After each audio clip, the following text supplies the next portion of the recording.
We also have with us our eminent panelists, Dr. Rekha Udit and Dr. Jaya Sukul. Dr. Rekha Udit is joining us from Delhi, and Dr. Jaya Sukul is joining us from Toronto, Canada.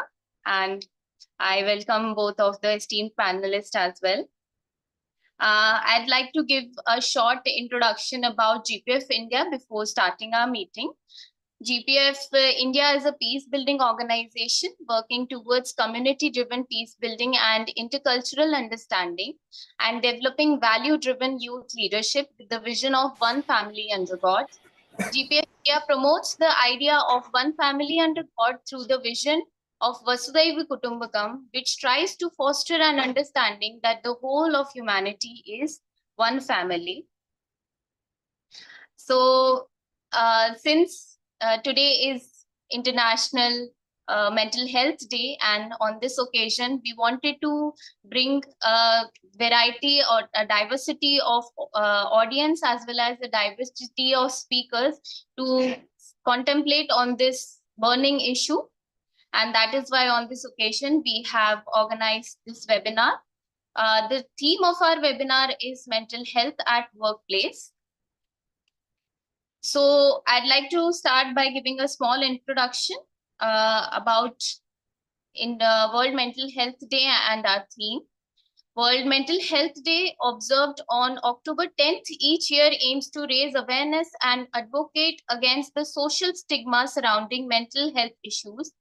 This year, the focus is on mental health at workplace, highlighting the critical importance of creating supportive and healthy work environments. The theme underscores the need for employers to recognize the impact of workplace culture, job demands, and organizational practices on employees' mental health. By promoting open conversations, providing access to mental health resources, and implementing wellness programs, organizations can foster a culture of support that prioritizes mental well-being.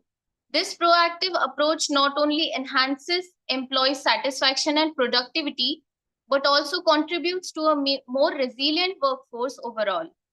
In India, the pressure of modern work life can lead to significant mental health challenges. For instance, a tragic case in Bangalore highlighted the severe consequences of workplace stress, where a young software engineer took her life due to overwhelming job pressure and a lack of support. Such incidents underscore the urgent need for organizations to prioritize mental health resources and foster supportive environments. Increasing awareness and implementing effective mental health strategies can help mitigate these issues, creating healthier workplaces and improving overall employee well-being. With that, I welcome all the participants and our distinguished speakers. I'd like to give a small introduction about myself. My name is Shaivya. I am program coordinator at GPF India, and I have organized this seminar. And I feel that the question of mental health is an extremely burning topic. Very less in our lives when we grow old and we start working in office environments, we get very little time to think about our mental health because the complete office culture is based on doing the tasks and achieving the performance, basically completing the deadlines and performing according to the guidelines. So on this occasion, it is a great honor and a great opportunity to discuss on this important topic. Now, before inviting our honorable keynote speaker, Dr. T.P. Sasikumar, I'd like to give a few instructions to the participants. You can keep your videos on during the complete webinar, but when the speaker is speaking, kindly keep your mics muted. Now, I'd like to introduce Dr. Sasikumar.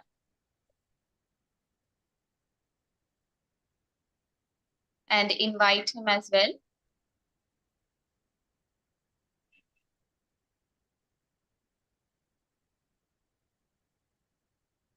Before that, I'd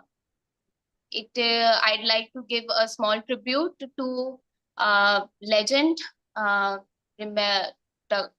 Ratan Naval Tata, a great philanthropist who passed away last night. He was a great, valuable person for Indian population as well as for the entire world.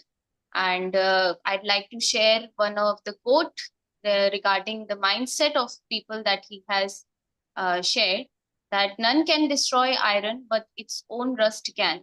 Likewise, none can destroy a person, but their own mindset can. And so the issue of mental health is ever so prevalent. And I'd like to give a small tribute to Ratan Naval Tata, one of the biggest philanthropists in the entire world. Now I would like to invite Dr. T.P. Sasikumar. Dr. T.P. Sasikumar is the founder and chairman of Shiksha Gnanam. Dr. T.P. Shiksha and former Deputy Director, Directorate General of Security, Cabinet Secretariat, Government of India, Delhi. This is just a little introduction, but no words will fall short of any thing that I can say about our speakers. But still, I have tried to sum the treasure of experience and wisdom that our speakers have in their lives. Dr. T.P. Sasikumar is a distinguished educator and mental health advocate with a rich background in science and academia. After serving in the Space Department and as the Deputy Director in the Cabinet Secretariat, he dedicated his life to mentoring youth. He has influenced over 600,000 teachers and 1 million students through innovative programs and workshops. As an author and speaker, he inspires personal growth and civil service aspirations. His holistic approach integrates education, spirituality, and community service, earning his numerous accolades. Now, without wasting any more time, I welcome you, sir, and I ask you to take the stage and enlighten us with your wisdom. Thank you so much. Namaskaram. Thank you, Shavya. We met last 10 days back. 10 days back. Namaskaram. 10 days back, I was there in your office. We had a great conversation. Markandeya ji is doing a great job. And all on a sudden, this webinar on a very vital topic under the umbrella of GPF. The World Mental Health Day is celebrated because of the federation, which is the global federation, which started in 1949, I think, 1949. So, but most of the time, though Bharatiya Shastra, the Indian tradition, talks about fivefold development: physical, emotional, intellectual, social, and spiritual. Probably the most advanced countries mostly discuss about the physical development and the social development, but not in between. Intellect is part of making money, getting job, work. So this webinar, which is a combination of the workplace and the mental health, I understand it has got physical, emotional, intellectual, and social. Probably the solutions could be found in the spiritual world. What is it planning? Why is it being celebrated? We have to raise the awareness. No seminar or webinar can solve problems. It is only to raise the awareness in the community so that people know, oh, this is where I can reach out. This is the counter where I have to look at it. So it's mostly giving an awareness. Think about the people, connect to people who are working in same field, make them to exchange the situation so that somebody's experience can be used for solving some other problems.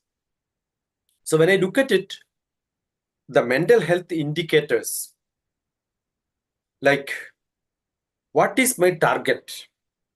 I take a quote from same Ratan Tata, who said, none can destroy iron except the rust. The rust in the iron depends on the environment in which the iron is kept, number one. What is the coating given? Because we have an iron pillar which is not rusting for long years, millions of years probably. Why is it not rusting? The reason is it has a cover. So every one of us should have a cover which will make us to protect from the environment in which we are.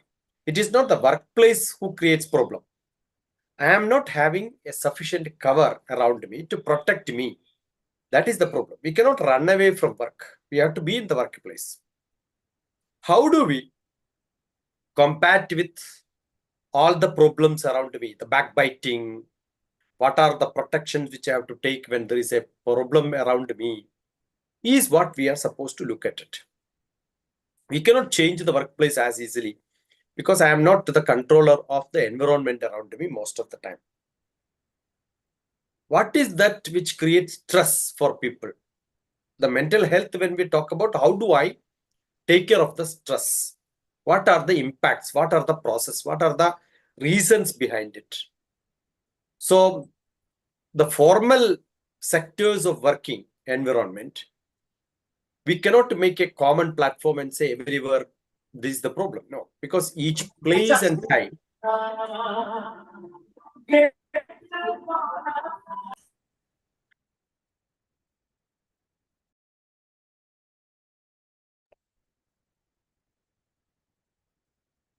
The work culture in the Indian structure, Indian culture, Indian environment could be entirely different from somebody else who is working in the Western world. We have to look at the perspective, understand the position, the environment, because I keep saying, I created a formula called performance P is equal to attitude, skill plus opportunity. Opportunity is the environment. Skill is my ability. And attitude is what we are discussing today, where I have to decide how am I going to combat with the problems around me. The Bharatiya tradition discuss this with a deep inner meaning which don't solve problems for temporarily, but solves problems for permanent way. That is why we go into the deep-rooted texts. It's there in Vedas, it's there in Upanishads, and therefore it can be seen in the most profound text of Bhagavad Gita. We know what is Sattva, Tama, Rajo. These are all the mental state of the people with which the purity, balancing and harmonizing, understand the inertia, delusion, probably the darkness and the brightness.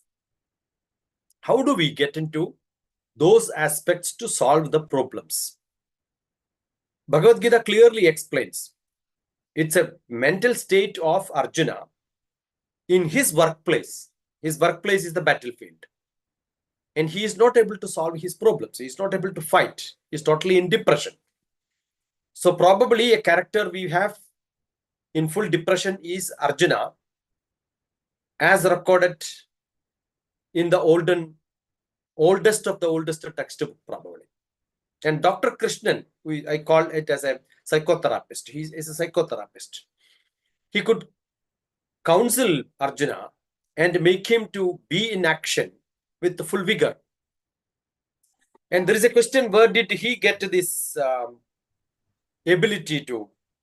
Where did Krishna learn his counseling therapy courses? So we have to go back to his previous Janma, the previous life of Krishna and Rama, in which Vasishtha gave the lecture. And Vasishtha was the first person who wrote a textbook on mental care in the whole humanity. And that is called Yoga Vasishtha. Purne manasi sampurnam jagat sarvam sudhadravaihi upana gudapadasya nanu charma strutaiva bhuvu. Purne manasi sampurnam. Everything is as your emotional, the feeling, what you think about the world is what the world is for you. Purne manasi sampurnam. Jagat sarvam, the whole world. Sudhadravaihi upana guda padasya. If I have to walk on leather carpet everywhere where I go, I don't have to have a leather carpet everywhere. I can have a leather footwear and walk. So I feel like having everywhere the leather carpet. I want to see happiness around the world. Sukham. Sukham is what everybody wants. I want to see Sukham everywhere. I must carry Sukham wherever I go. What a beautiful concept. I don't think anybody can give a better example than what Vasishtha has given as a lecture to Rama when Rama was psychologically down and he wanted a counseling.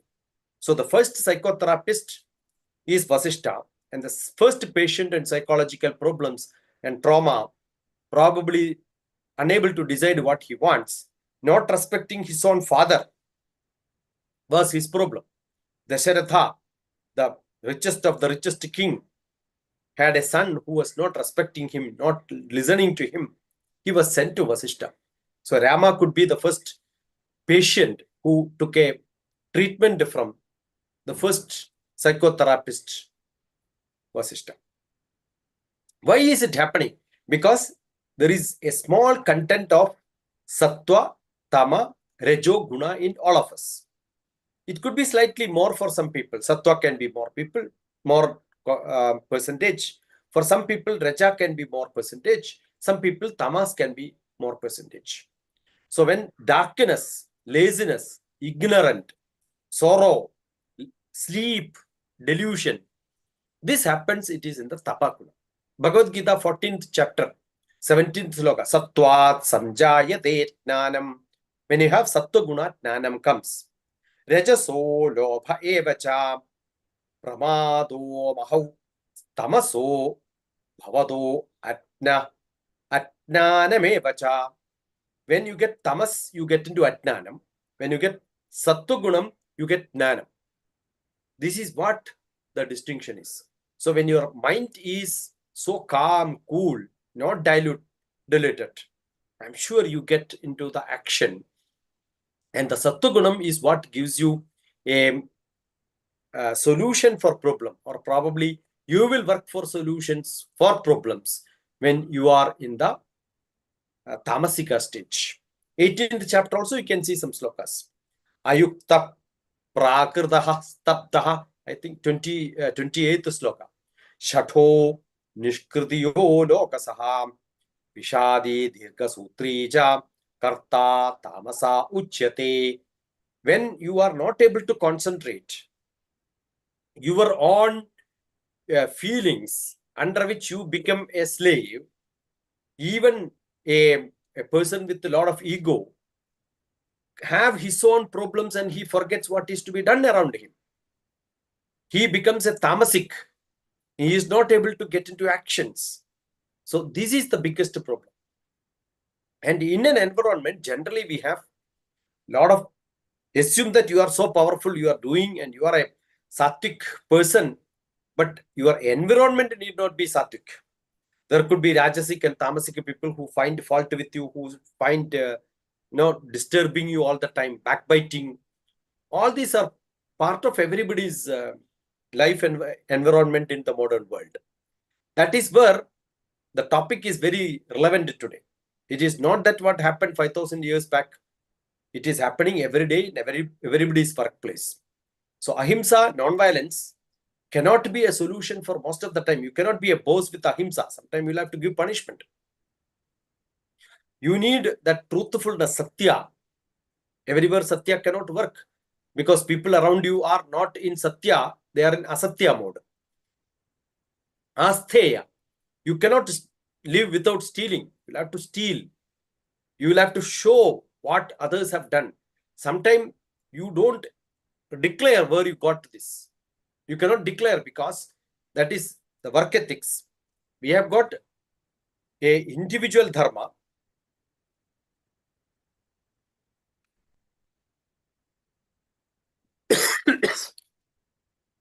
We have a professional dharma. We also have a dharma which needs to be considered when we are in real problems. So each instant it can be different. So these have to be understood with the context of ahimsa paramo dharmaha, satyam param tapa. All these are good, but where, when, why, how, that is to be understood very carefully. Understanding and discussing about the stresses, mental health, as from the today most famous solution for all the problems is yoga. The Patanjali, he himself starts with yogena chittasya patena vaja. That means yoga is not for a physical fitness, but for a mental fitness. Yogena chittasya. Chitta is manas, mind, and mind is a reflector. Manam darpana samanam. Adi Shankara says, mind is like a mirror. What you reflect from your senses, the pratyahara, the dharana, the concentration, will make your mirror to be for convex lens or concave lens. We can increase the intensity and reduce the intensity. Managing your stress depends on how well you can think about the chit, and that is mostly being explained in many of the Idihasa Puranas. Yogena chittasya patena vaja. Ramana Maharshi, later probably one of the most renowned saints of India, also talks about by breathing exercise, you can dilute your mind. But that is not a permanent solution. It comes back to you. It comes back to you because you are not able to stay in the state because environment keeps you to create troubles. That is what today we are talking about. You may be a strong person, but you don't have a satsang. So your workplace is 6 hours. Maybe at home you have got another 10 hours. We have 8 hours. What we have to do with our own activities. Identify some time in that for creating satsang, discussing each other. All the solutions doesn't come by closing your eyes and sitting in a place. It doesn't happen. Ramana Maharshi says, prana bandhanat liyate mana.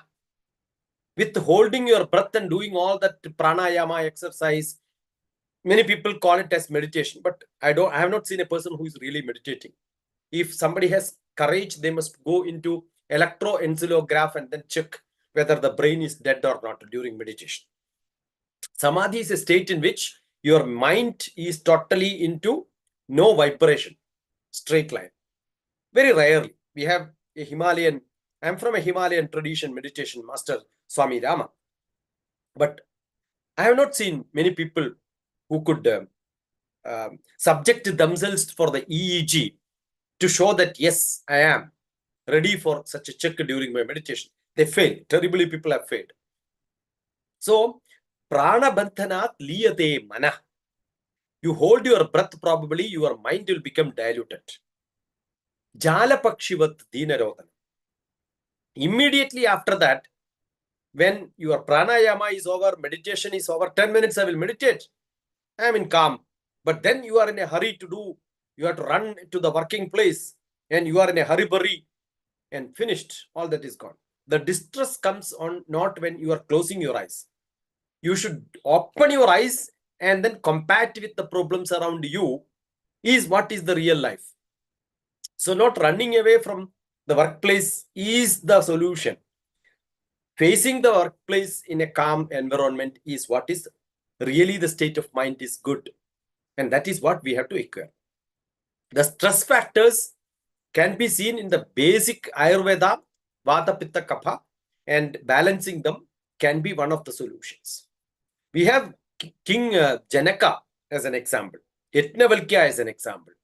I am not elaborating on these aspects because we have less of time we will take it up. Maybe probably somebody is interested. As I told you, this is only a trigger for making people to connect to each other. In Karma Yoga, everybody has supposed to do that, but we should not get bounded to the situations. If I am there in an office, yes, I can do, I can support, I can give whatever I can. But that doesn't make me a person who will become a bounded person to the office. I am not bounded to the office. I am attached to the office because that pay me. But I am not bounded to the office. There is a lot of difference. If I am bounded, that means I will become a beggar there. Even if they throw me out, I'll start crying. If you are having good ability, that means your skill is great. If environment is not good, I can say, go to hell. I will find a better place for you. That ability people should have. Who are the suffering people? The suffering people are who are intellect is not very great. Probably physically is not great. They are not able to perform well. That is why our tradition says, Sharira Manaso Yoga Paraspara Manuvrajet Athara Atheya Bhavena Tapta Jakadayoriva. The body and the mind is such related. One is connected to each other. So in these 5 elements, physical, emotional, though we are talking only on emotional, it is not independent. Physical, emotional, intellectual, social, and spiritual. All these have to be seen together. You can look at Charaka Samhita, Sushruta Samhita, everybody. That is why Ayurveda is a physical treatment mechanism, but it's a spiritual Veda. It's part of a Veda. Understand? The King Ashoka experienced the awakening not because of his position and power, the empathy, the promoting the mental health. Empathy is a state of mind, right? So fostering this positiveness, the Satya, Astheya, Ahimsa, all these have to be part of everybody's life. So one of the solution could be like the Vishwamitra story, if you hear, the spiritual practices. That's why the 5th element of spiritual practice is most essential. With this, I will close my talk. Probably if there is some question answer, some discussions required, I will come back to this and address these matters. Thank you so much. Great that, and I must thank GPF for making me part of this with a great panelist around me. Thank you so much. Thank you so much. And I'm open for any of the questions if you have. Thank you so much, sir. Your keynote address was greatly filled with lots of details and practical exercises and tips that we can follow. You started by sharing the quote of Ratan Tata and making and enhancing that quote that if anything that can protect iron from rusting is a coating.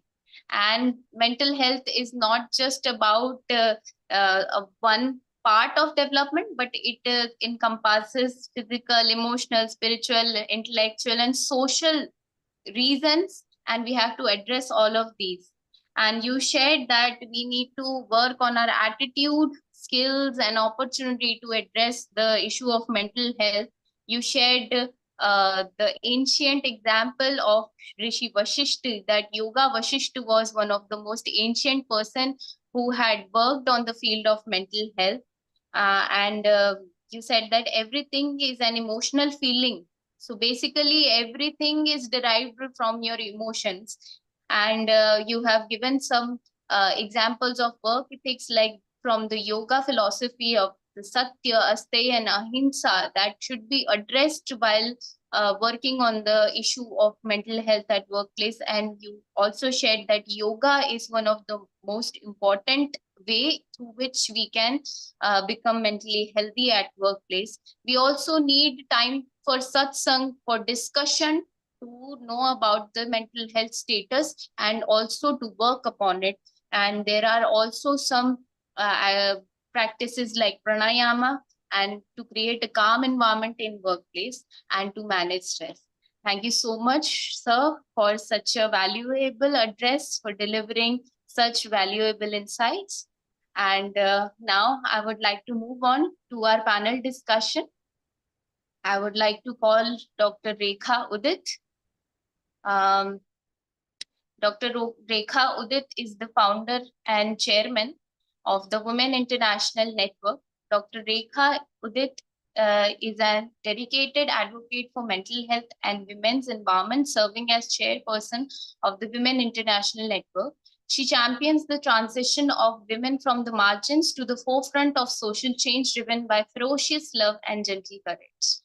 Her work emphasizes compassionate dialogue and restorative justice, fostering global collaboration among women's groups, through which she connects diverse communities, promoting understanding and support. Dr. Udit envisions a network that empowers individuals to heal and thrive together, creating a lasting positive impact. I'd like to call upon Dr. Rekha Udit.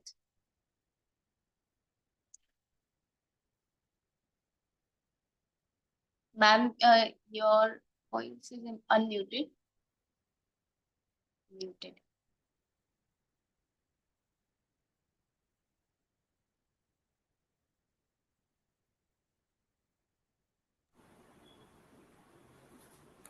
Namaskar to everyone and pranam to Dr. Sashi Kumarji for his valuable insights, I'll say.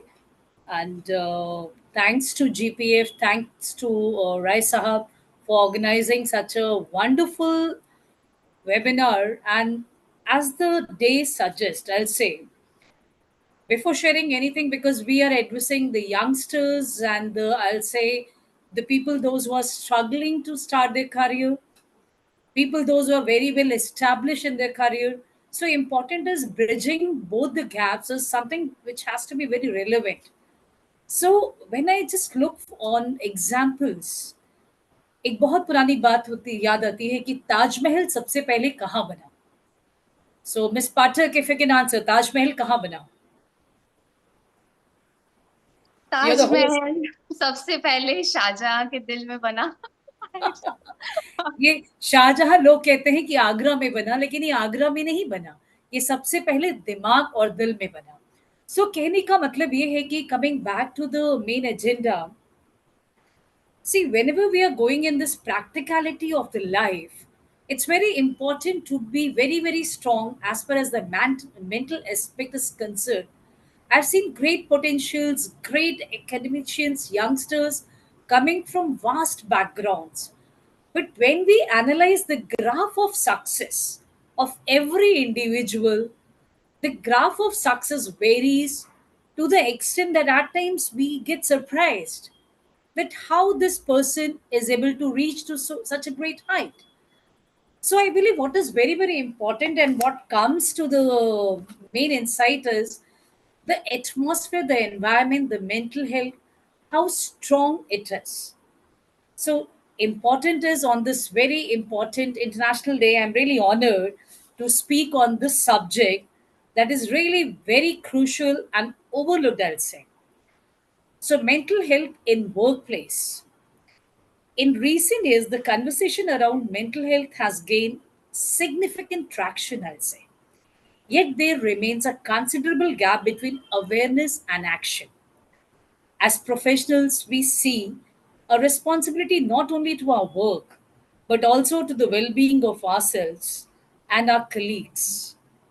Mental health is integral to our performance, engagement, and overall organizational success.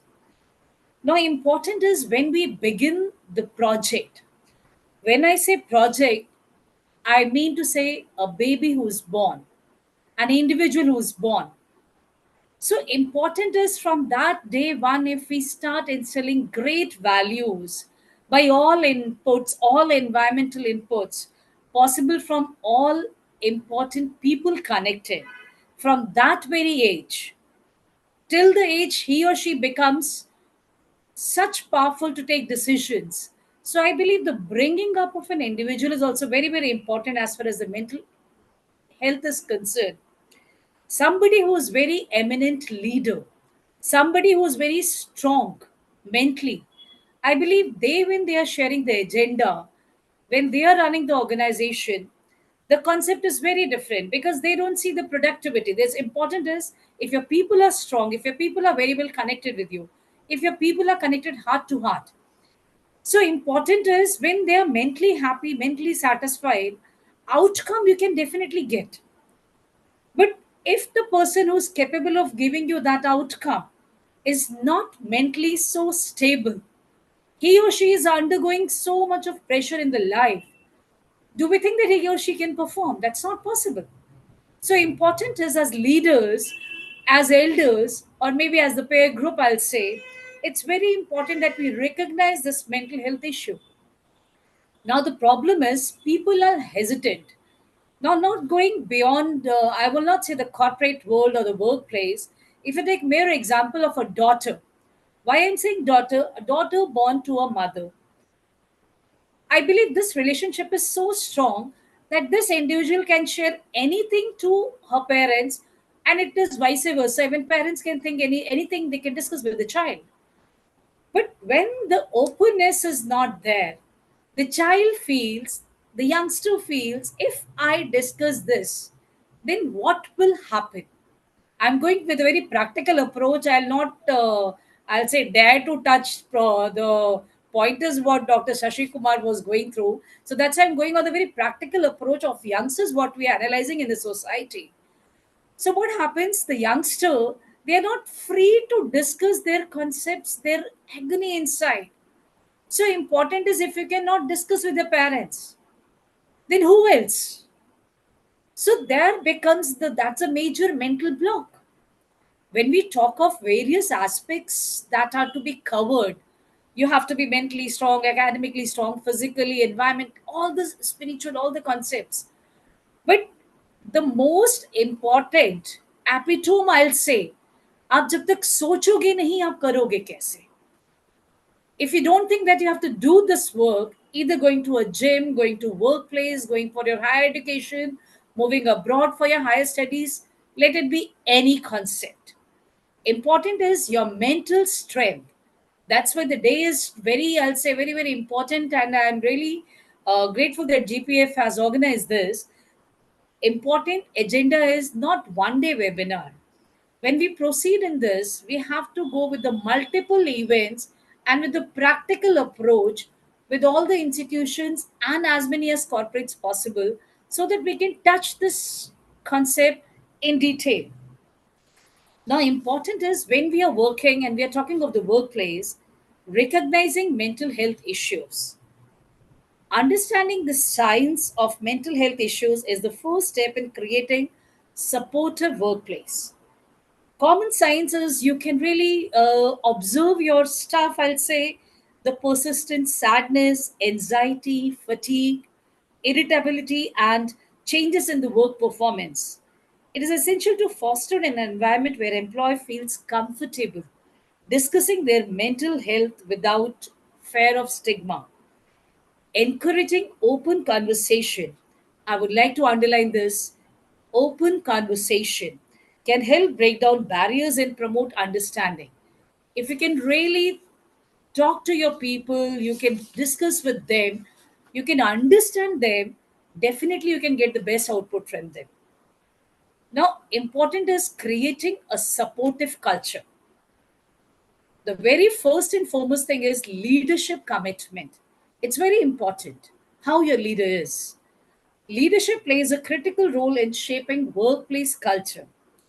When leaders are prioritizing the mental health, it sets a tone that resonates throughout the organization. This commitment can be demonstrated through policies, practices, and personal engagement. Leaders should openly share, I believe, their experiences with mental health, helping to normalize these discussions so that the people working in the organization they feel free to discuss upfront. Second thing, which is very, very important, I feel I'll be really trying to touch the practical aspects because the topic is of immense depth, I'll say. Training and awareness. Providing training on mental health awareness for all employees is essential. This training should focus on recognizing signs of mental health struggles, understanding the impact of stress, and learning effective communication skills. By equipping employees with this knowledge, we empower them to support one another. So, training and awareness. Train your people, make them aware that yes, this issue is with you, it might be with XYZ as well. So important is let's come up front and discuss it out so that the problem is uprooted. And it's not for one and all, I'll say. The solution comes for the entire organization. Third thing, which is very, very important, is employee assistance program, I'll say. Implementing employee assistance programs can provide vital resources for those in need. We have to offer these confidential counseling services, allowing employees to seek help without fear of judgment. Promoting these resources actively can encourage utilization and demonstrate the organization's commitment to employee well being. Very, very important. You have to make that kind of environment. Make he or she feel that whatever you're discussing, it goes in the room and it's a dark room. So that you feel something, there is a mental block, please speak out. Because until unless you speak out, your problem persists. And we don't want any problem there because as an organization, we're there to help you out so that you perform very well. And you are a happy individual, then only the organization will be happy. Next thing, which is very, very important, is I believe promoting work life balance. This is very significant factor contributing to mental health issues, which is imbalance between work and personal life. To foster a healthier work environment, organizations should promote policies that encourage work life balance. Flexible working hours, remote work options, and adequate vacation time can significantly reduce stress and enhance job satisfaction. Very, very important aspect. We want sincere people to work with us. Sincerity comes with honesty. But if there is honesty with the organization, somewhere somebody has to suffer because he or she is honest with all the relations, be personal or professional, I'll say. So that becomes important responsibility of the organization to maintain this work-life balance. Additionally, creating a culture that respects boundaries is also vital. Encouraging employees to disconnect means you should have your time. Okay, 6 p.m. it's off, it's off. Now go and have family time. That's me time, I'll say. But once you come back to your office, it's only your professional contribution. So the balance needs to come from the management and the leadership, I'll say. Next thing, which is very, very important, is encouraging employee engagement. When I say employee engagement, how exactly it has to be correlated with the organization's performance. Engagement is Sorry to critical. interrupt, but we have to be on time. I have 1 or 2 minutes, I believe, to write just to conclude. Yes, ma'am. Perfect, perfect. So important is I'll just go with the very important key factors. People, those who are working with us, we need to recognize and appreciate them. Very important. Team building activities, very, very important. Feedback mechanism, be open to discuss. If it is good, appreciate. If there is some weak areas, do come and share in a very positive way. Regular check-ins, one-on-one, the team members, the team leaders should talk with the people and understand if the individual is happy and satisfied. Mental health days like this celebration, peer support programs, very, very important when students go and grow.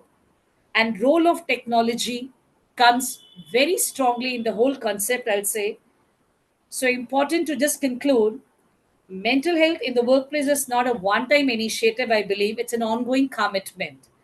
As we strive to create a more inclusive and supportive environment, we must recognize that mental health is a shared responsibility. By fostering open conversation, providing resources, promoting work life balance, and engaging employees, we create a workplace where employee feels valued and supported. So let us remember that prioritizing mental health not only enhances individuals' well being, but also contributes to a healthier, more productive organization. Together, we can create a culture where mental health is acknowledged, supported, and celebrated. So, congratulations once again on this very prominent and eminent day. We are meeting and discussing views and hearing great insights. And thank Thank you you so once much. again for inviting. Thank you. Thank you very much. Thank you Pranam to so much. everyone. And I'll be giving concluding remarks for all the panelists at the end. अभी बताती Thank हूँ हाँ you.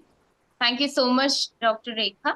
Now I'd like to call our next panelist, Dr. Vandana Gambhir, Professor of Psychology at Lakshmibai College, Delhi University. She's also a psychometrician, career counselor, and a behavioral trainer. Ma'am was kind enough to accept our invitation at the last moment. Dr. Gambhir is an accomplished psychology lecturer with over a decade of experience in university teaching, specializing in psychometry, industrial organizational psychology, and human resource practices. Currently an assistant professor in the psychology department at Lakshmibai College, University of Delhi, she has made significant contributions to academia through research, training, and the supervision of students. An author of numerous research papers and book chapters, Dr. Gambhir has received national and international awards for her work. Her expertise extends to behavioral training, career counseling, and quantitative research methodology, reflecting her commitment to education and mental health. Through her various roles, she actively promotes understanding and development within the field of psychology. I call upon you, ma'am, to share your insights and enlighten the audience. Thank you so much, Shavya. Am I audible? Yes, ma'am, you're perfectly audible. All right. A very warm welcome to everyone. Thank you so much, Shavya. Thank you so much, the organization, for inviting me today. Yes, the invitation came at the last minute, and today it's my fourth talk because it's a World Mental Health Day. Since morning, it's my fourth talk, so I thought, no, this is the festival of psychology. I should not say no to anybody. I heard Dr. Rekha, I heard our keynote speaker, and the session were very, very enlightening. I'm going to talk something very significant. Honestly, I did not even prepare because I came to know a day before yesterday, but I said topic is very, very close to my heart since I'm an organizational psychologist. And I go to various places to do behavioral training. I'm at training with the Government of India as well. Wherever I go and talk about, positive organizational behavior, positive psychology at workplace, we talk very goody things. Let's talk about hope, resilience. Let's talk about, emotional intelligence, all psychology topics. The kind of response that I get from my audience is, "Ma'am, ये सब ठीक है, right? But आप ये बताओ, my boss is very difficult. How to deal with him?" Right? And when I do training for executives, managers, leaders, they also tell me the same thing. "Ma'am, we know what optimism is, we know the resilience, but tell us how to get the work done from our team, from the employees." So throughout my career in the behavioral trainings, I have always seen, this ball pushing on both the sides of the court, being employee blaming the management and management blaming the employee. And my job is to create a harmony between the two. So today what I thought I would share is my experience of how actually we can promote, mental health at workplace. When we talk about mental health at workplace, I've just prepared, 4 slides, and I did not prepare it today actually. It was there with me when I took a training program. I said, let me talk about how to, enhance relationship at workplace by dealing with difficult people. And what kind of difficult people are there in organizations that disturb the peace and harmony, and that disrupts the relationship and quote unquote destroy the mental health. So the academic research as well as my own experience of more than a decade working with various corporate people tells me that there are 4 most difficult people. And I think the professionals here, the respected professionals who have esteemed experience would definitely resonate. And if students who have not worked, they can still resonate considering what kind of people they meet around them. So this is an overall. The first most difficult person at workplace, let me put it on the full screen. Okay. The first most difficult person at the workplace is called as bull. And this is a terminology given in organizational behavior literature. Now, who are the bulls? Bulls have very high expectations of others. I mean, they have a very high expectations of task, and they want people to perform a task in a unique way. That means they don't give space to people to perform the work at their own pace, and they don't give enough innovation to the people to modulate the work in the way they want. They're very demanding, they're very pushy, and they want the work to be just perfect and the way they think perfect and the way they think it can be executed. Right? So many a times employees tell me, no matter whatever we do, he will always create an objection or she will always create an objection. So these we called as bulls at workplace. Okay, but I'm going to tell you the remedy of this as well.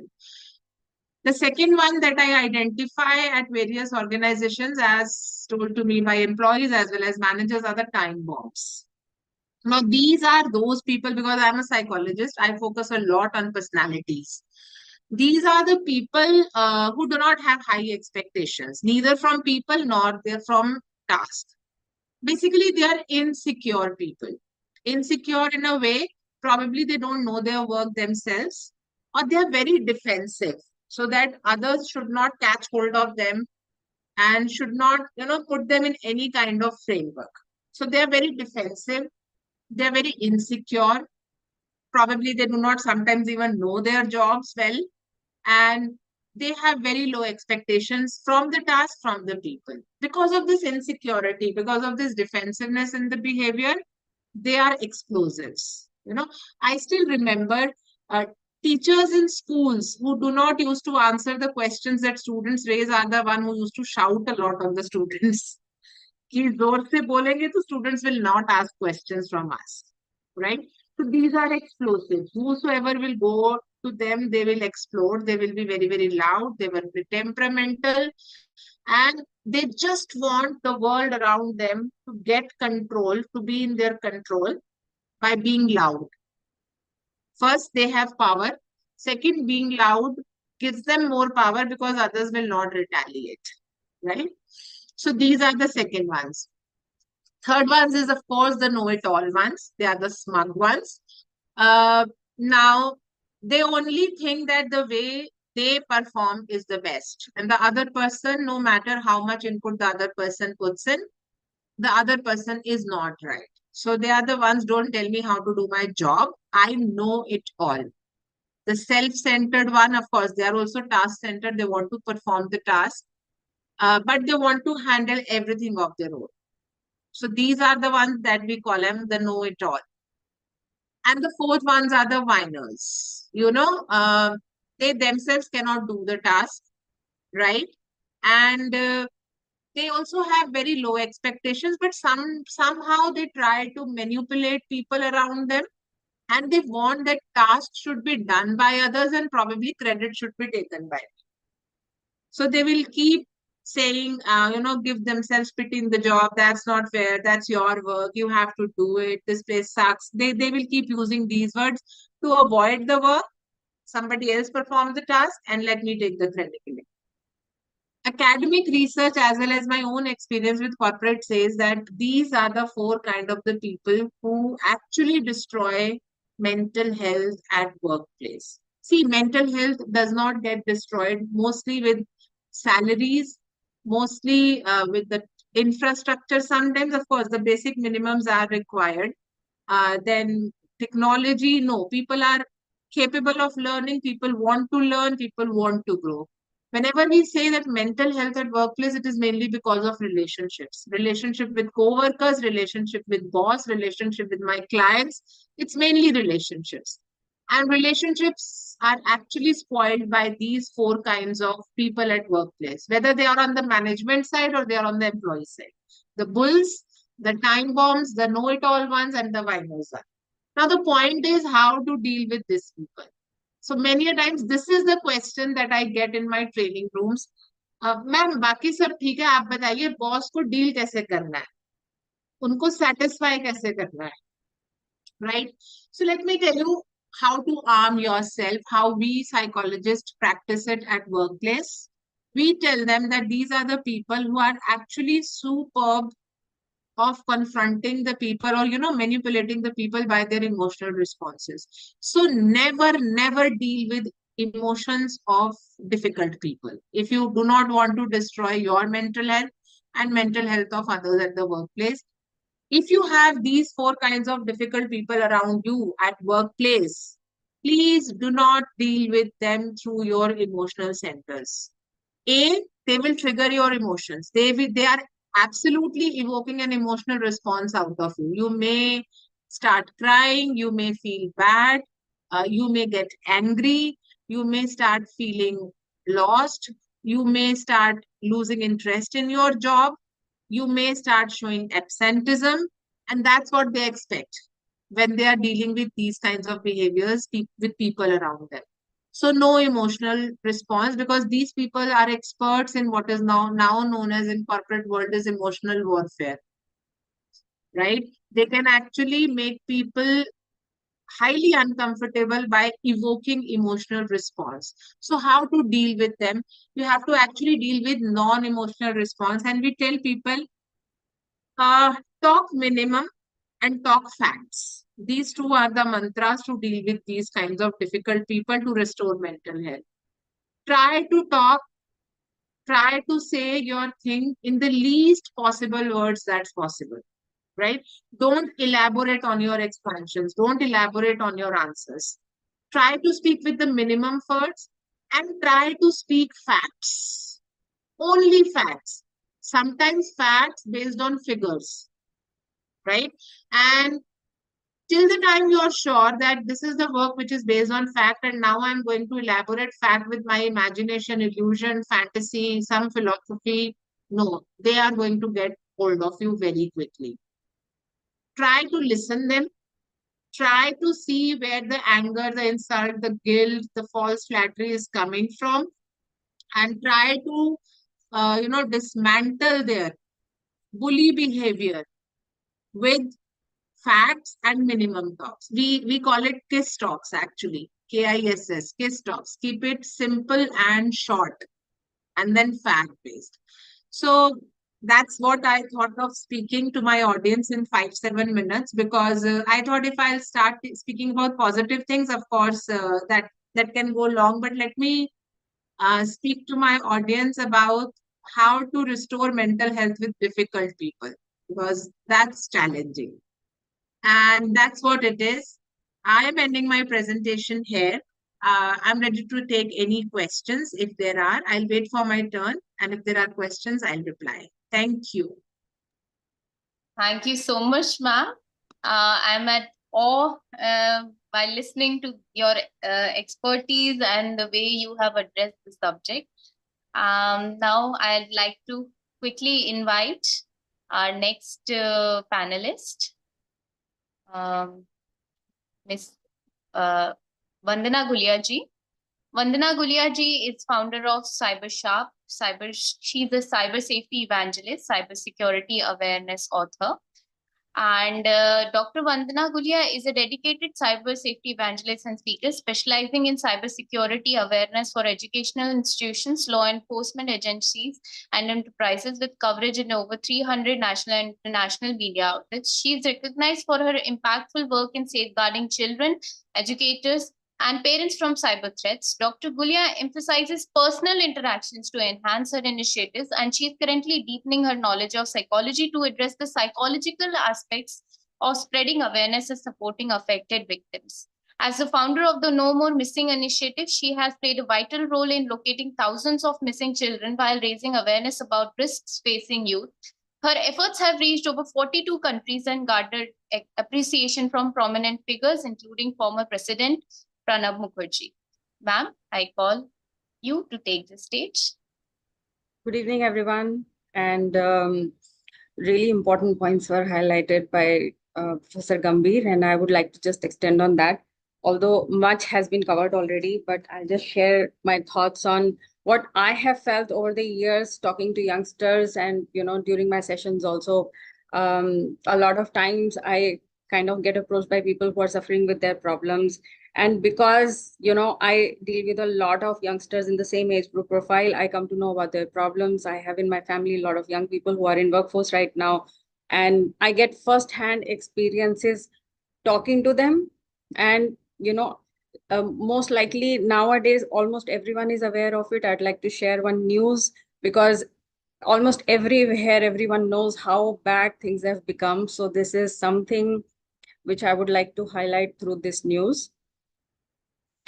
As you can see on the screen, there is a news, I think it's dated July, and due to the manager's harassment, a person who was an IT professional had to commit suicide. Then there is another news by McKinsey. It was in March, and this very, very bright young person saw no relief from the stress and anxiety and depression that he was going through. Can you imagine? This was a person who was a graduate of IIT Madras and IIM Calcutta, and he, in spite of arriving in his life at that place where people, spend decades to be there, he was there, and he was not able to cope up with the pressures of that given job. And multiple platforms, prestigious platforms have highlighted Forbes का ये एक news है जिसमें उन्होंने बताया कि almost 74% of employees report negative mental health at work. So what I am highlighting here right now through these records is that it's not short of an epidemic that the young workforce is going through a lot of troubles.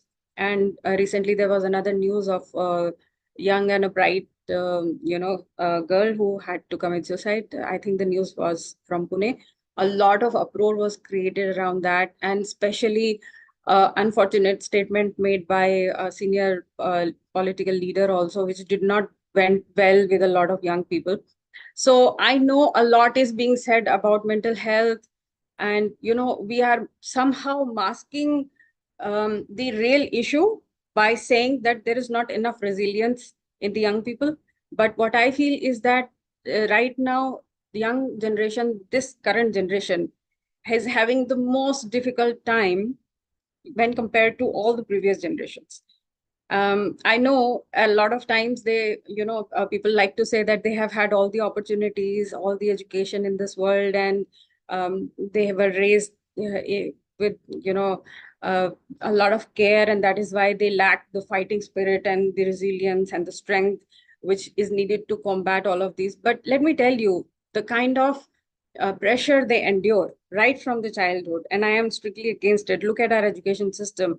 Right from the beginning, there is no atmosphere which teaches children to collaborate. Everyone is pitted against everyone. It is competition, cutthroat competition, right from the young age, when parents tell their children as low as in primary section ki exams mein kitne marks aaye, ya usse kam kyun aaye, ya usse zyada kyun nahi aaye.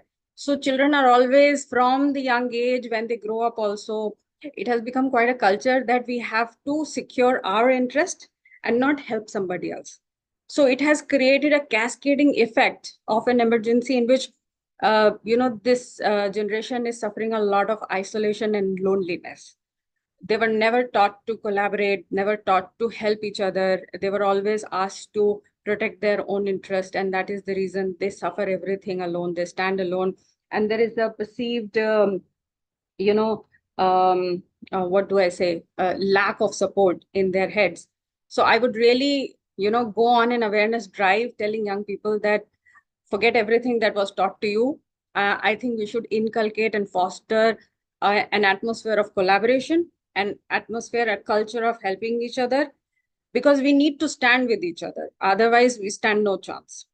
There are various researches which will indicate that there was a research done by Monster also, in which it indicated that almost in India, almost 52% people in their jobs are currently with high levels of anxiety and depression. So it creates a lot of unhealthy, work-life balance for people. They are not able to commit to their jobs fully. Everyone knows that a stressful work environment leads to drop in productivity. They're not able to commit to, their life's commitments, their social commitments fully. And, that is probably the result where a lot of these unfortunate things take place. So I would like to say that, toxic burning, जैसे कि Professor Gambhir ने भी बोला, toxicity in the work environment is a major source of anxiety and depression in young people. So there was a report which was published by American Psychology Association, and they suggested 5 ways to combat this. And the top suggestion was to train the managers, focus on the senior management training to educate them the effects of negative mental health in the workforce. So there was another research which was conducted, and it indicated that around 67% employees felt that they would prefer to quit the job if there is toxicity in the work environment. And most of them do. Most of them don't commit to staying at one place for a longer period. They are so discouraged. They don't want to fully participate and deliver their best because of the toxicity in the work environment. So I think first and foremost, if it's just for discussion, I would like to say that a lot need to be spent on training the managers and senior management, because they create a cascading effect. It trickles down. Whatever policies they make, whatever suggestions they give, it comes down to people who are working in the lower line, and they suffer through the consequences of that. And nobody, for the lack of better word, is getting benefited from that. So a lot of care needs to go in that direction. But I also would like to say here that there is not enough psychoprofiling done while choosing the leaders. Companies focus only on the outcomes, financial outcomes, and as a result, they are not selecting the right candidate for leadership. Not everyone is cut out to be a doctor. Not everyone is cut out to be a teacher. Not everyone is cut out to be a leader. I mean, just because you can drive sales, you should not be at the leading position. So that is something very important which nobody addresses. And I would like corporates to get into the habit of psychoprofiling with the help of a psychologist, that whether this person is fit for leadership roles or not. So I naturally gravitate towards women being in leadership positions because they have a nurturing demeanor. And I believe that if you remove the stigma of that women bring lower profits, and if companies stop deciding everything from the point that the growth of the company is with respect to the annual reports of growth, financial growth, and if they can focus on the happiness index of their employees, I mean, if they can include that also as the part of growth reports, then there will be a lot of sensible decisions that will be made. I think that young people, for them, I feel, and the advice that I give everyone, including my son, is that while senior leadership changes their attitude, which I think a lot of multinationals are spending millions of dollars in reinventing the wheel of the leadership, and I think they will take some more time. We don't see it happening anytime soon. But for young people, I believe that they can self-educate themselves if they want to survive in this toxic environment. I believe that training is required. I very recently found some of the great mentorship programs which are available online, and my favorite is Robert Greene. The day I laid my hands on one of his books, my perspective totally shifted. So I'm sharing this name wide in the open. Everyone should read. Everyone should understand how humans are, how we are supposed to behave around them, what we should do when we suffer, we are pitted against, the toxicity at the work environment. Now, these kind of mentorships were very expensive in the past, but we are living in the golden age of knowledge and wisdom. Everything is available online. You have short-term courses, you have books. I mean, I consider myself so lucky. There are mentors in this world who I will not even dream of meeting, and I can directly learn from them. So I really encourage youngsters to pick up the books, to educate yourself, to armor yourself.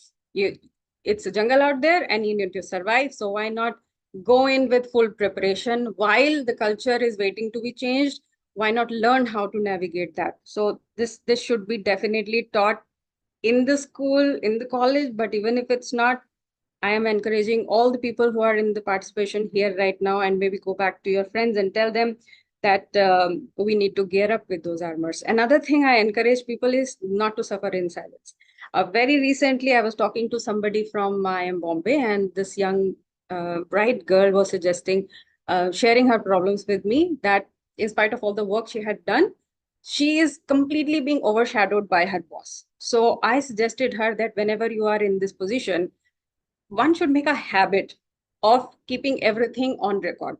Whatever work you do, you always make sure that you are in a communication loop with your immediate senior and the further seniors leadership, and it will protect you and cushion you from all the unforeseen problems. Always be vocal about the things that you are suffering at workplace. Youngsters should be taught not to keep silent. There are policies every company has right now, and they should learn about those policies and how to approach HR and leadership and cushion themselves against that toxicity. While of course the option of our senior here at the keynote speech, he said that there is always an option of finding another work. There is no, for bright people, intelligent people, they should not have to, stick to a job where they cannot thrive. They should always look for better opportunities, keep looking for them. Just go out there, geared with your armor, and hope for the best. And like I already mentioned, that I would really encourage young people to get into the habit of learning how to collaborate and help each other, create a true sense of bonding with each other and stand up for each other. We have not been taught this, but it's never too late to learn. And also there is a big problem right now, because I am doing a lot of cyber safety. It is very, very natural that topics lead to, the digital side of the problem. So I'm going to just briefly take up on that also. I find that a lot of exhaustion is coming from overuse of devices. There is this culture of always on lifestyle right now. There is always something interesting happening. There is social media. There is, after work social life to be caught on. There is, the parties, the masti, and everybody thinks that we should not miss out on anything because this is the time to live. So there is a FOMO, which is driving the current generation, fear of missing out. So I would just inculcate the habit of JOMO instead of FOMO in them. FOMO is fear of missing out, and JOMO is joy of missing out. So I would encourage them to put aside interesting things in the interest of relaxing in tranquility sometimes. Although life presents exciting opportunities to be out there, to experience the world with friends, with social circles, but at times it is important not to push yourself from one exhaustion to another. When your work life is over demanding, and after the work life, you are going to attend a party, and then you did not catch up on your sleep, did not have enough nutritional food in your system, and the next day again, you are going to that work. So one exhaustion after another is not good for us. It perpetually leads to us to crumble down. So that should be taken care of. I really advise a lot of young people not to limit their device usage. It should be limited to maybe 1 hour in a day, but the current statistics indicate that an average screen time for a person is anywhere between 4 hours to 7 hours. And it's a big problem. It presents a lot of health issues. It presents a lot of mental issues. It presents the side effects of online harassment and a dropping of self-esteem, because you are obviously seeing other people projecting a perfect life which you don't have right now, and it creates a lot of self-esteem issues in young people.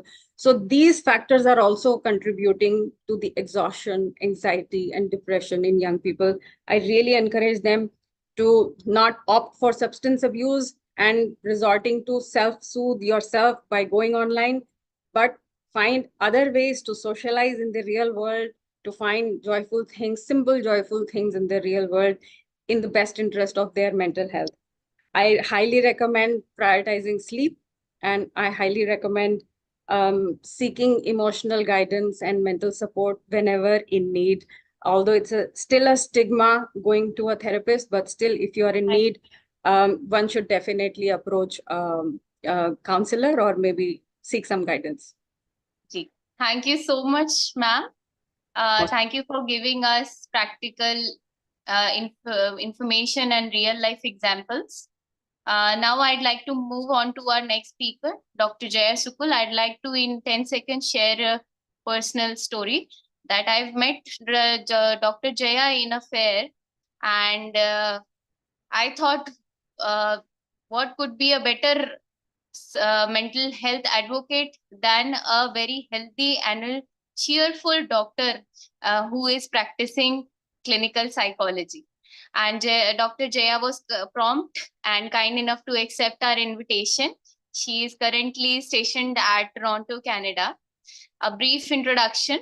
Dr. Jaya is a leading clinical psychologist, head of Department of QRG Medicare, and the founder of both ProGarten India and Headspace Healing, a prominent center for psychological services. Currently shuttling between New York and Toronto, she is establishing a new branch of Headspace Healing to expand comprehensive mental health clinics with extensive experience as a jail counselor and family therapist. Dr. Sukul has made significant contribution to mental health through her work in various esteemed institutions, including AIMS and Lady Hardinge Hospital. As a guest lecturer and expert columnist, she shares her valuable insights on mental health. Her commitment to advancing psychological support continues to inspire many. Thank you so much for coming, Dr. Jaya. And now I would like to call you for sharing Thank you, your Shravya. words. Thank you, Shravya, for the invitation. I'm very glad to be here in between all of you. I think there is some advantage of going last on the panel because I get to hear such beautiful insights and such comprehensive insights of all of the speakers, esteemed speakers before me.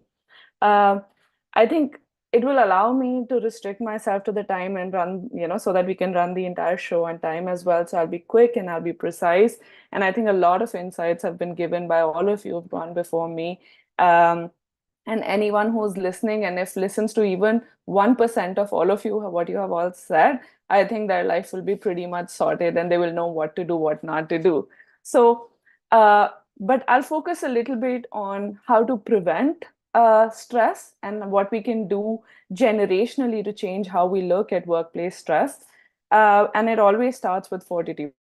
Like the human survival spirit is nothing about standing up in tough times. All of us have just stood up again and again and again when we've been back down.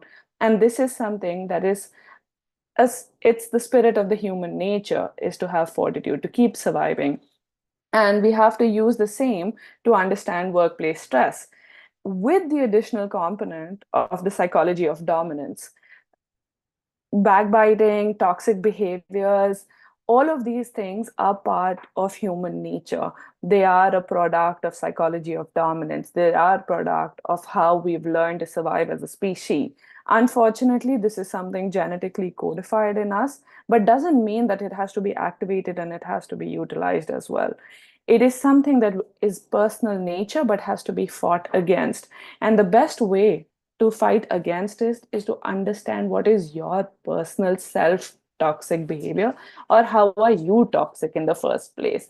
It is very easy for us to blame the environment, to blame the bosses. And I do, and I'm not away from reality. I know that there is toxic workplace culture. I know that there are people who are contributing to poor mental health of the people around them. Absolutely. There are people who are diagnosable, who are contributing to the ill health of other people. When I work with people, I always have these two categories of people. One are the victims and one are the perpetuators. Mostly when we see in therapy, we will see victims coming in of the perpetuators. Actual help is actually required by the ones who are perpetuating toxic behaviors and not by the ones who are actually coming and seeking therapy, right? But whosoever's coming needs help and needs equipment. And that's where I talk about to first understand that dominance is essential to human spirit. It has allowed us to survive. It has allowed us to reach where we have reached throughout the life, throughout human evolutionary life, not just our personal life. And that's where we need to focus on our toxic behaviors. Are we indulging in backbiting? Do we reciprocate toxicity? Do we encourage toxicity as well before addressing the toxic behaviors of anybody else? It is also very important. I think in today's culture, it's very easy that if you don't like something or if something is not happening according to your way, you will get upset. You will call it toxic. You will call, oh my God, my boss is very mean to me, on all of these things. There are two aspects, especially for the younger individuals in work, to understand that is this place toxic, or is this a growing pain? Is this a learning pain? Is this a emotionally charged situation where there is a personal attack on me? Or is this a professionally enlightening situation where I can learn and I can grow and I can grow my wings out, and this will help me to challenge myself and to become a better professional and a better human. So just because it is stressful doesn't mean it's bad. It's not at all bad. Stress is a motivating factor. Distress is the problem. I think the verbiage itself needs to be changed, that we start calling everything stress, stress, stress. Trust me, if I did not, let's say if I didn't have the stress of being fat, I would definitely be 200 kilos. But it is the distress that is important to be identified. And the good stress that keeps us motivated, that keeps us on track, is the eustress that needs to be identified. And the moment we change the vocabulary or the verbiage that is in our head, and we're able to understand, oh, this might be distress, but this is eustress, we will be able to understand what is toxicity and what is growing pain. And the first thing that we do is to empower ourselves of learning how to exit difficult situations. I think especially in our culture and globally as well, I see is that we think that remaining in hardship is supposed to give you a, a better result. It will give you, like, suffering will give you a better, sweeter fruit. That's what we learn. So we continue to suffer continuously, endlessly, keep hoping on getting the sweet fruit while pushing ourselves through a lot of pain. So if the environment is toxic, or if we are toxic in the environment, if the environment is contributing for us to turn into individuals that we don't recognize, it is also important to learn how to exit. Now, this may be a professional situation. We can look at it through the meta-analysis or a micro-analysis as well. Is this one relationship that we're talking about? Is this one conversation that you need to exit? Is this one organization that you need to exit? Is it a systemic culture that you need to break free from as well? Those are the things that you need to identify. But how will you identify? You can't identify out of the vacuum, right? That suddenly at 25 you're in office and suddenly, you'll have this insight. It can be identified through us, when, or the next generation, as it's the parents' job, I would say, that to leave the non-transactional conversations with the children. What do parents, I think from 6th or 7th onwards, I hear parents talking to their kid till the time they go to college. They will have very specific questions. कौन सा exam है, कितने marks आने वाले हैं? Mummy लोगों का एक एक्सटेंडेड क्वेश्चन हो जाएगा, दैट क्या खाना है, बताते क्यों नहीं क्यों खाना है. It's a very transactional relationship that a parent and child leads and evolves into. That is the birthplace of this subconscious toxicity, that everything is a transaction. Nobody, I don't know, I don't know, as in of the newer generation, older generation, I don't hear a lot of people coming back and asking, the parent asking the child, how was your day? Did you enjoy school? Did you enjoy? Were you nervous during the exam? Not at all. How much do you think you can score? How much do you think what will do? If you don't score, you know what will happen, right? This is the transaction that promotes dominance. This is the one that decodes the gene of dominance and has a domino effect throughout the life. And this is the pattern as adults, as parents, that we need to break, as younger people as well. And they're going to be parents tomorrow, or they're going to be talking to someone junior. That is the pattern that you have to break, that everything in life is not transactional. Everything is not there to serve a purpose. We have to learn to protect ourselves, and it is also our responsibility to protect the people around us. When we talk about burnout, we talk about corporate toxicity, we talk about stressed behaviors at workplace.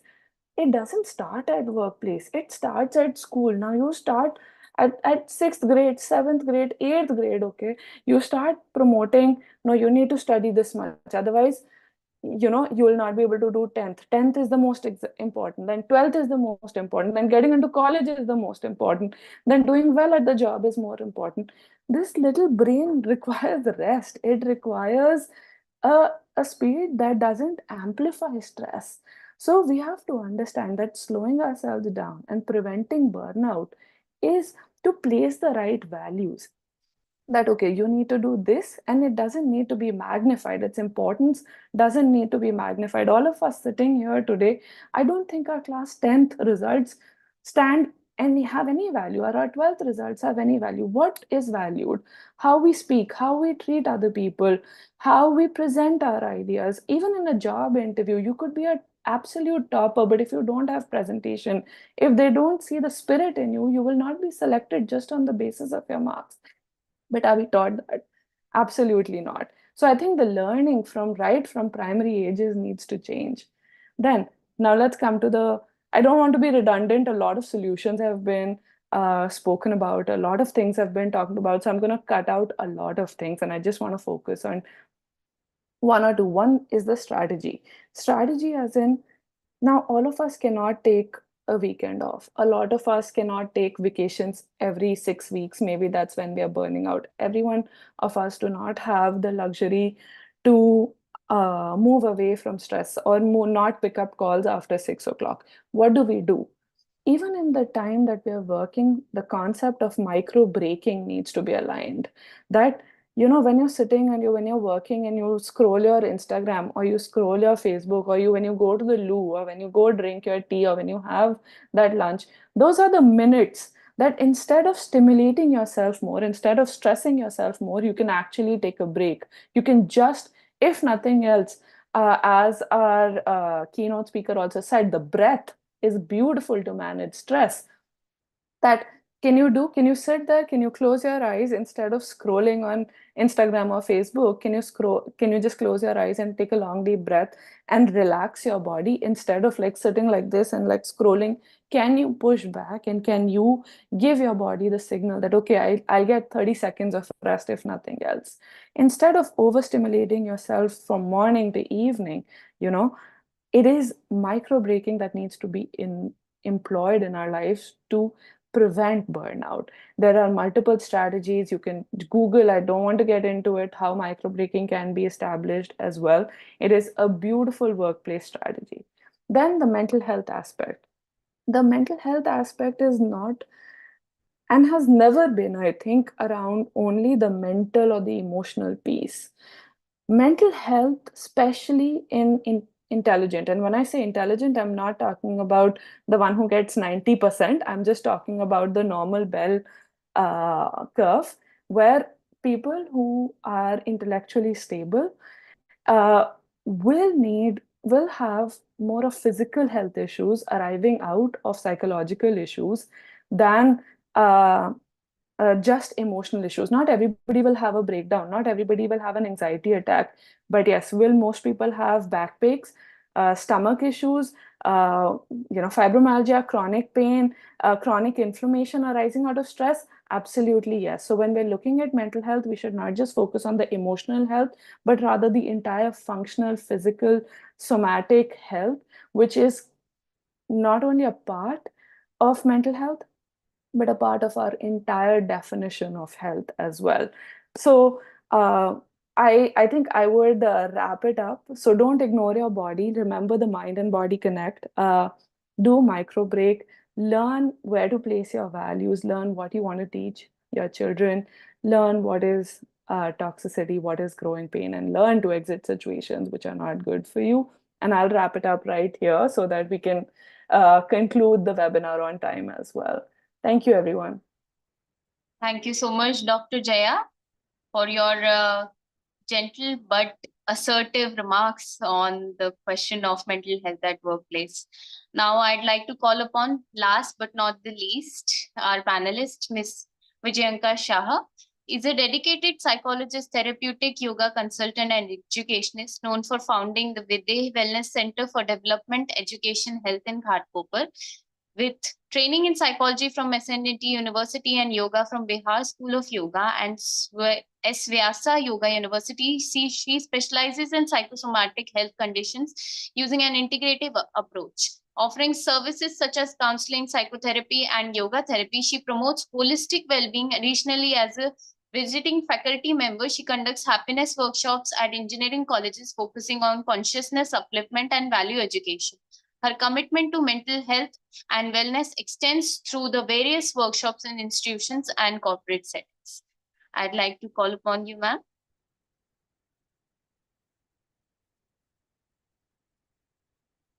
Thank you so much, Shrevya. Thank you so much, all the other panelists, for shedding your insightful thoughts on this topic. So, as I start with today's presentation, the title goes with the idea of mental health at the workplace. I would just like to change it a little bit since these days, as we are progressing further, the complexity of life has become at such a level that work has taken up rather a more dominant place in a person's life. So I would like to put forth the title with the idea of mental health in our life, a very major part. So as we go with this idea that with the entire matrix of work and life becoming more complex, there is a certain point of connection where each and every person is connected with his or her work. Let's say, for example, when we are asking a person, what is that connection uh, with what you are actually working with that particular profile, with that occupation? It might be a passion, it might be a compulsion, it might be there might be many kind of complex situations in that. So I believe the first and foremost important part is the self awareness part. Each and every person, when he or she is connected with the work, there are various modes wherein we are seeing, like there are various kinds of work profile wherein a person is self-employed, working in a group size of 5 or 10, or it's again a multi-level team. So in that, there are various kind of communication which are happening on a day-to-day basis. So I would like to deal with two important parts. First is the mind paradigm, and then is the body paradigm. So as the speaker just ahead of me spoke about the mind and the body, both are to be taken care of. Now, while we address the mind, there are various levels of awareness what we go through right from the time we are growing. So I just an hour before I had to interact and conduct a session with a group of young engineers upcoming. So I just asked them a simple question: uh, what are those situations wherein you get stuck up in your day to day routine? And the board was filled up with all the different kind of areas, like how to manage stress, fatigue, sleeplessness, or feeling restlessness, hopeless, feeling of being left out, peer pressure. So basically, at the age of 17 and 18, if a person is having so many things to deal with, so it is important, I believe, right from the young age, if the entire strong value system, secondly, most importantly, how to identify, recognize, and deal with the emotions, that is instilled. Third, very importantly, to recognize the mind and the body connection. And again, when a person is entering the workplace, it is important to identify that work is a part of life and not engulfing the entire life. So, that particular awareness helps a lot in dealing with the problems in a more better way. So we come to the mind aspect is basically to know with what aspect you are dealing with your work. Secondly, the communication, how is it established at the workplace? So if at all there are open levels of communication between the team and the higher management, and then escalating to various levels of organization, it helps a lot. Secondly, importantly, on a routine basis, how that individual is able to manage between the workplace and the routine chores of the life, with the family, with the personal front, with the health front. So I come to the next important aspect of body. I have seen many cases and working with multiple spectrum of age groups and with multiple occupations, that there are increasing cases seen with the psychosomatic part. So, wherein our thoughts and our emotions have an effect on our body. So, various cases of spinal neurological disorders, lifestyle disorders, and depression, anxiety, of course, IBS, digestive trouble, chronic acute pain cases have been seen. So, I believe some concrete measures have to be taken in terms of first addressing the ergonomics part at the workplace. Next, there is an observation which is seen in terms of the entire change of the circadian rhythm of the people. So in that case, the lifestyle changes have also to be taken care of. Then importantly, basically what we started with this talk was the connect with the work. At what level is the person able to connect with the work, and then finding out there are small points of awareness. Let's say a person is dissatisfied with the work, with the idea that he or she has to work 15 days in a month in the night shift. Now that is causing a lot of trouble again to shift to that routine again with the 15 days rhythm. So that is a point of awareness for that person. Now how to basically overcome it, or how to probably have better coping up mechanisms for that. Now these are the different point of awareness. Now there was one person who came with a complaint that how to basically deal with your boss, or how to deal with the group dynamics. So all these points to be taken care of, and then finally maybe in a day or in a week or in a month, these open discussion forums wherein all these problems which are basically signifying not just the mental framework but the aspect of social, physical, emotional, spiritual, all the fronts are taken care of.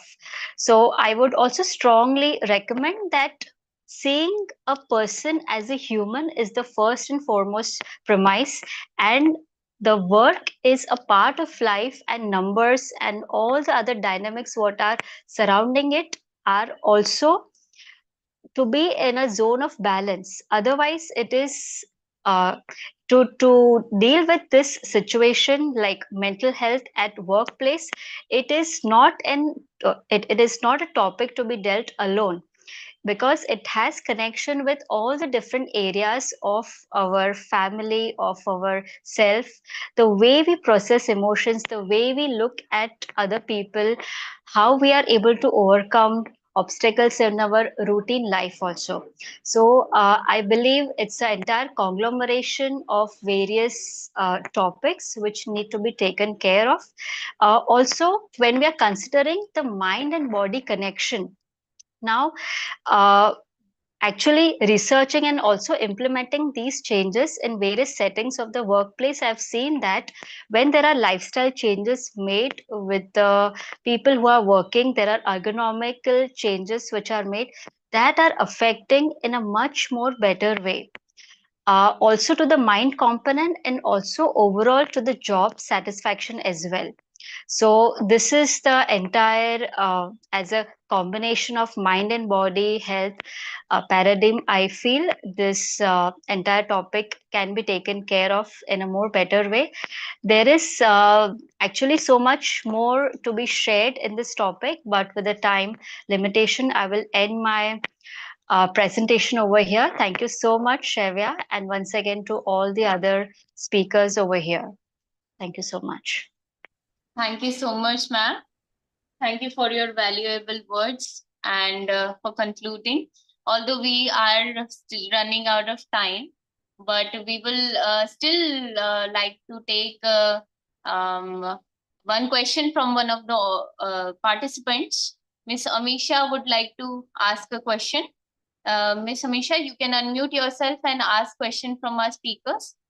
And all the speakers can answer this question. Miss Amisha, are you able to? Yes. Good evening, sir and ma'am. I just wanted to ask, it is said that every coin has two sides.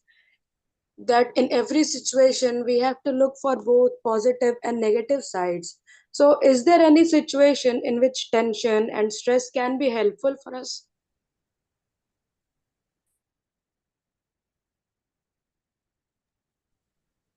I think there was an answer in the discussion what already had.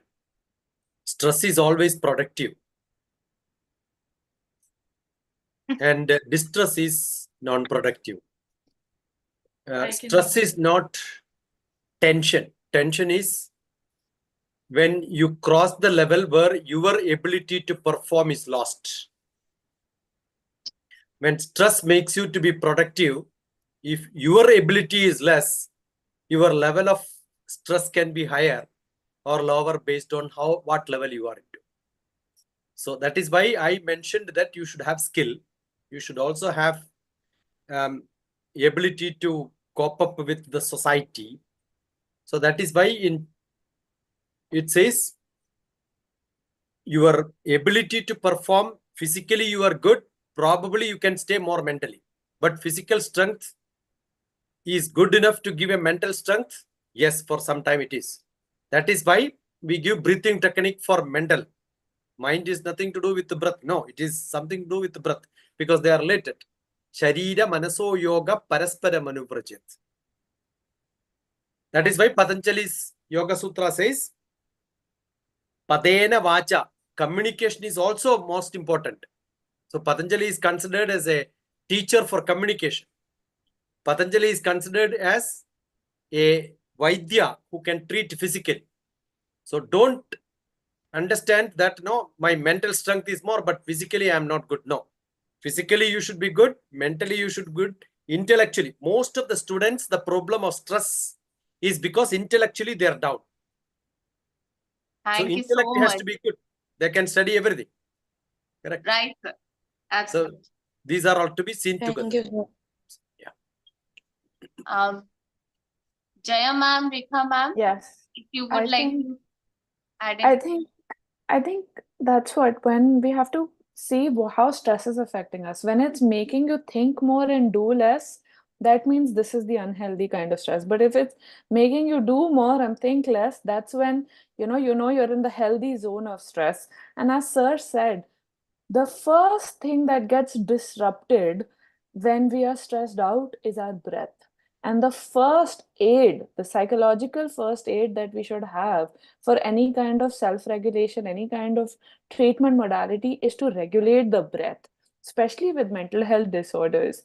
That any kind of disorder is the first disruption will happen in the breath. So, addressing the breath is an important factor in various forms. It's not one fit. Pranayam might not suit everyone.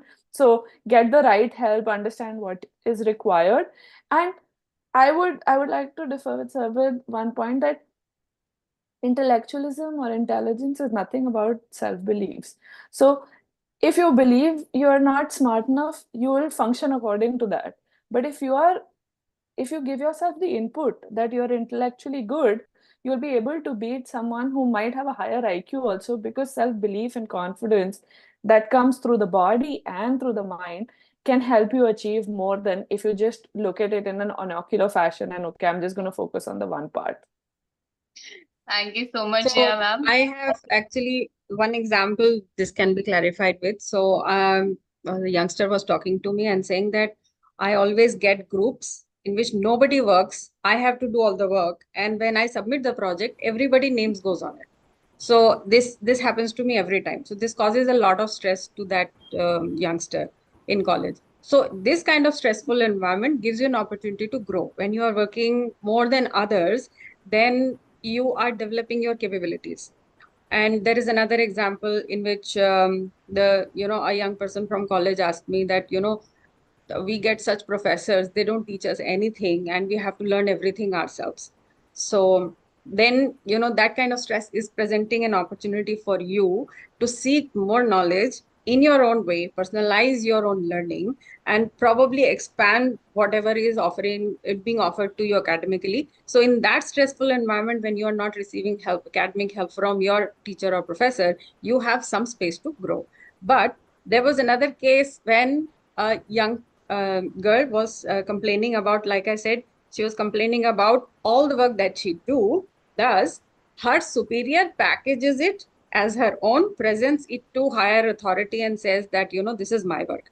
And it is reflecting negatively on her career. She is on the verge of losing her job. So this stress is not helpful. In this moment, in this space, you should voice your concerns. You should make sure that your senior management takes account of your work. You should not keep silent here. So these are the ways in which you can see if the stressful situation, is it a hidden opportunity for you, or is it causing you an opportunity in your career and in your academics? Thank you so much, ma'am. We have Shravya, one more. just to conclude in one statement, the question is amazing, I'll say, because stress is something which aggravates all the situation. But as we all have given all the insights on this very important day, so the entire agenda is your mental health needs to be very, very strong. So whenever you're having any stressful situation, always think it has been given to you, you're in that situation so that you can face it and overcome that. Very important. And if you take that situation in totality, no individual can cope with that situation. It's important is just go with the fragmented approach, step by step, analyze your mental strength, work with that, and then outperform. Because nothing is, we will not say it's anything is not possible. You can do anything, any work. So stress को आप एक welcoming approach के साथ लीजिए कि आपका जो भी बॉडी का लेवल है, आपका मेंटल लेवल जितना भी है, आप उसके अकॉर्डिंगली कोप अप करके सोसाइटी में अपने आप को आगे स्ट्रांगली मूव करेंगे. आप स्टेप बैक कभी नहीं करेंगे. Very important. And you have to be very optimistic. Thank you so much, ma'am, for your addition. There is one more question from our YouTube audience. The question is for Jaya, ma'am. You talked about transactional issues. These days, people have to face a lot of competition and lack of confidence. And people who find jobs take anything and anywhere to meet their ends. So, how do we address this transactional issue at an adult stage? See, some of us are going to be bound by having no choices. Is the reality of the situation. Yes, we will have to maybe pick up a job or be in a situation that we're not comfortable with, or we're not ready for, or we're not ideal. But that is where the vision of the human mind should come into place. That this is the first step. This is not the end of the journey. This is not, that's the transaction is, you know, I was talking about values, that if you think one bad job or one job that you don't like is going to define you, that means your values are not correct. You're not placing the correct values into yourself more than anybody else. So even if you have to pick up a bad job, even if you have to pick up, I won't even call it a bad job, I would say maybe something that you don't want, don't think of it as the entirety of your being is that position. Don't think that this is the end of it.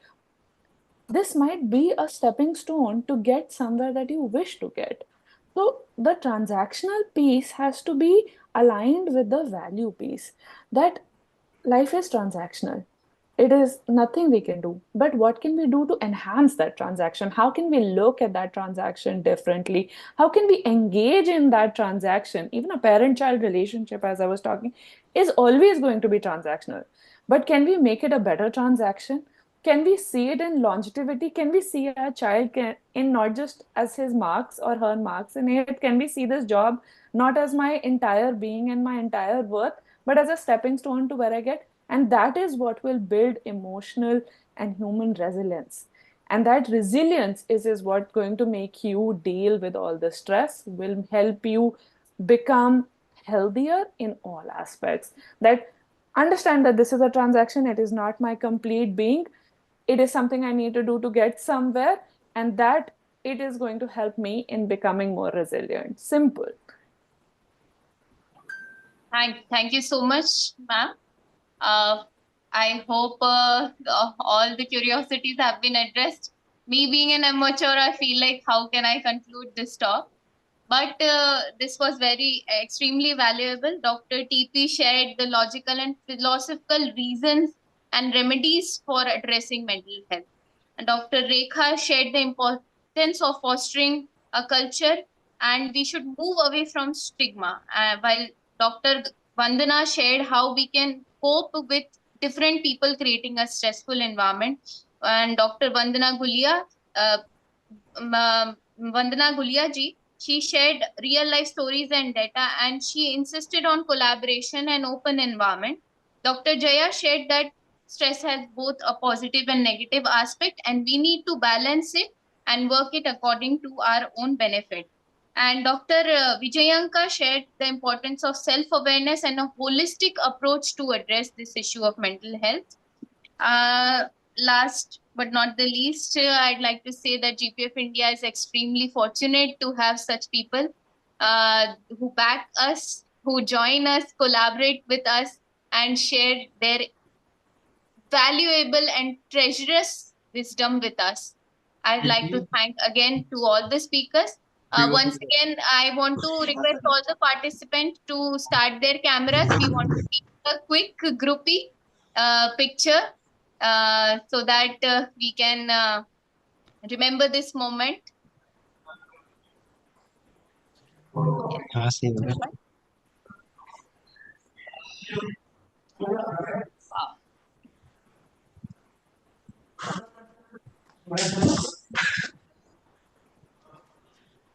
And I'd also like to share that the recording is in YouTube. We have this great a confluence of ideas and thoughts and insights from our esteemed speakers. You can always go to the YouTube channel of GPF India and hear it again and again. And I feel like with the tagline, when health matters, it works better. I'd like to conclude this talk, and I hope that we always be healthy and we always be prosper as human beings, as individual and collective human civilization on this earth. Thank you so much all for coming. Thank you to all the esteemed speakers. I'd like to express my deepest gratitude. Thank you so much. Thank you to all the Thank you participants. very much. Thank you. Thank you Thank so you, much. everyone. Thank you so much.